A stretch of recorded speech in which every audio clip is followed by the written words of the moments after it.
Good morning बच्चों। आज मैं आप सभी को क्लास 12th मैथ के पीरियड में प्रश्नावली 1.1 का क्वेश्चन नंबर फर्स्ट से पढ़ाऊंगा। देखिए, क्वेश्चन नंबर फर्स्ट है, निर्धारित कीजिए कि क्या निम्नलिखित संबंधों में से प्रत्येक स्वतुल्य, सममित तथा संक्रामक हैं। क्वेश्चन नंबर फर्स्ट का फर्स्ट पॉइंट है, समुच्चय ए इक्वल टू दिया है जिसके अवयव 1 2 3 4 डाटा 14 तक हैं और इसमें संबंध आर इस प्रकार परिभाषित है कि R equal to X comma Y such that 3x minus Y equal to 0। तो देखिए, यहाँ पर पहले रिलेशन के अवयव बनाने का प्रयास करिए। इस संबंध को हम शर्त, देखिए इसमें शर्त क्या है कि जो संबंध आर है उसके अवयव किस रूप में है, एक्स कामा वाई के रूप में है, क्रमित युग्म के रूप में है। और x का y से संबंध ये है कि 3x minus Y equal to 0 है। 3x minus Y equal to 0, अगर y को उधर ले जाए तो क्या हो जाएगा, यहाँ पर हम लिख सकते हैं 3x minus Y equal to 0। There implies that y equal to क्या हो जाएगा, 3x होगा। y इक्वल टू क्या होगा, 3x। अगर x की वैल्यू 1 करें, अब देखिए यहाँ पर y इक्वल टू 3x है, x की वैल्यू अगर 1 रखें तो y की वैल्यू क्या मिलेगी, 3 मिलेगी। x की वैल्यू 2 रखें तो y की वैल्यू क्या मिलेगी, 6 मिलेगी। यहाँ पर आप देख सकते हैं x की वैल्यू जब 1 रखेंगे, यहाँ हम x का मान, x और y का जो भी मान होना चाहिए समुच्चय ए में जरूर बिलोंग करना चाहिए, समुच्चय से बाहर नहीं होना चाहिए। जहाँ x का वाई बिलोंग टू ए होना चाहिए, जहाँ x का वाई बिलोंग टू ए रहेगा। तो देखिए यहाँ पर क्या होगा, r इक्वल टू क्या मिलेगा, मैं डायरेक्ट हल कर देता हूँ, आप लोग समझिएगा। r इक्वल टू हो जाएगा ये x का y के रूप में लिखना है। जब x की वैल्यू हम 1 लेते हैं, x के स्थान पर मैंने कितना लिया, 1 लिया, x के स्थान पर 1 लिया, तो x के स्थान पर 1 रखा तो y का मान हमें क्या मिलेगा, x के स्थान पर 1 रखेंगे, 3 का नम 3, तो y का मान क्या हो गया, 3 हो गया। y का मान क्या हो गया, 3 हो गया है। फिर कामा लगाएंगे।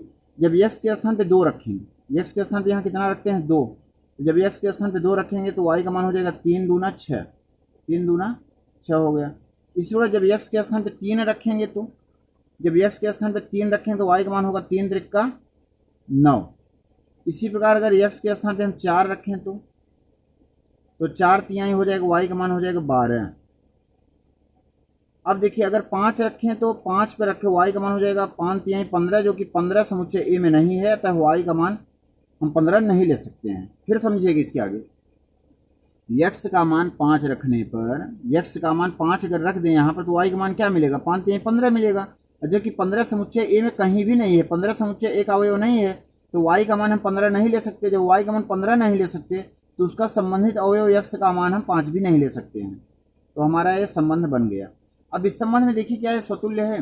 देखिए मैंने बच्चों आपको डिफिनीशन बताया था, कोई संबंध स्वतुल्य तभी होगा जब उसमें प्रत्येक अवयव स्वयं से संबंधित हो। प्रत्येक अवयव क्या हो, स्वयं से संबंधित हो। अर्थात जैसे यहाँ 1 2 3 इस प्रकार से अवयव हैं, यदि इसमें 1, 1 हो, 2, 2 हो, 3, 3 हो, 4, 4 हो, 5, 5 हो, इस प्रकार के अवयव हो तो स्वतुल्य होगा। आप देख रहे हैं इसमें कहीं भी न तो 1, 1 दिख रहा है, न तो 2, 2 है, न तो 3, 3, कोई भी अवयव स्वयं से संबंधित यहाँ पर नहीं है। तो हम इसको ऐसे लिख दें, क्योंकि x कामा x मतलब कोई अवयव, x comma x does not belong to relation, अतः r क्या है, स्वतुल्य नहीं है। अतः r क्या है, अतः संबंध r स्वतुल्य नहीं है, संबंध r स्वतुल्य नहीं है, अतः संबंध r स्वतुल्य नहीं है। आगे लिख दीजिए। और x क्या है, जहां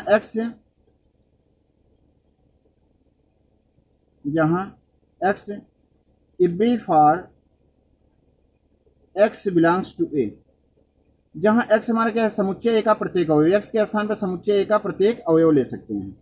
x के स्थान पर क्या ले सकते हैं, समुच्चय ए का प्रत्येक अवयव। 1 भी ले सकते हैं, तो 1, 1 भी देखिए इसमें नहीं है, 2, 2 भी नहीं है, 3, 3 भी नहीं है, 4, 4 भी नहीं, स्वतुल्य नहीं है। अब देखिए अब सम्मित की देखें, सम्मित में देखो तो इसमें 1, 3 है। आप देखिए 1, 3 इज बिलोंग टू रिलेशन, परंतु 3, 1 does not belong to relation. देखिए 1, 3 तो रिलेशन में है, लेकिन 3, देखो 1, 3 इस संबंध का एक अवयव है, लेकिन 3, 1 इस संबंध में कहीं भी नहीं है, अतः सम्मित नहीं होगा। देखिए सम्मित में मैंने डिफिनेशन क्या बताया था, यदि x का जो संबंध y से हो वही संबंध y का x से होगा तभी सम्मित होगा। तो यहाँ देखिए इस संबंध का अवयव 1,3, 1,3 जो है इस संबंध का एक अवयव है, परंतु 3,1 इस संबंध का अवयव नहीं है, तो अतः संबंध क्या होगा, सम्मित नहीं होगा। तो लिख दो अतः संबंध R सम्मित नहीं होगा, सम्मित नहीं होगा। अब संक्रामक देखिए, संक्रामक में देखिए तो यहाँ क्या है 1,3 इज बिलोंग टू रिलेशन, और देखिए संक्रामक में 1 का 3 से बना, 3 का 9 से बन रहा है। 1 का 3 से बना, अब 3 से किसकी शुरुआत हो रही है, 3 का 9, तो 1,3 और 3,9 इज बिलोंग टू रिलेशन, परंतु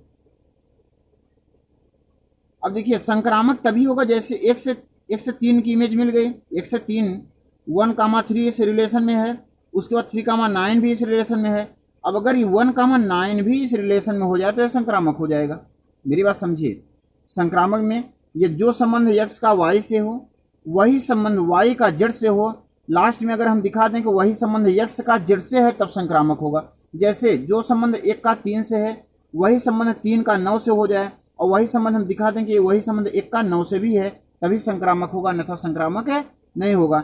अब देखिए यहाँ पर 1,3 जो है रिलेशन में है और 3,9 भी रिलेशन में है, परंतु 1,9 does not belong to relation, relation में नहीं है, अतः संक्रामक नहीं होगा। अतः संबंध R संक्रामक नहीं होगा, संक्रामक नहीं होगा।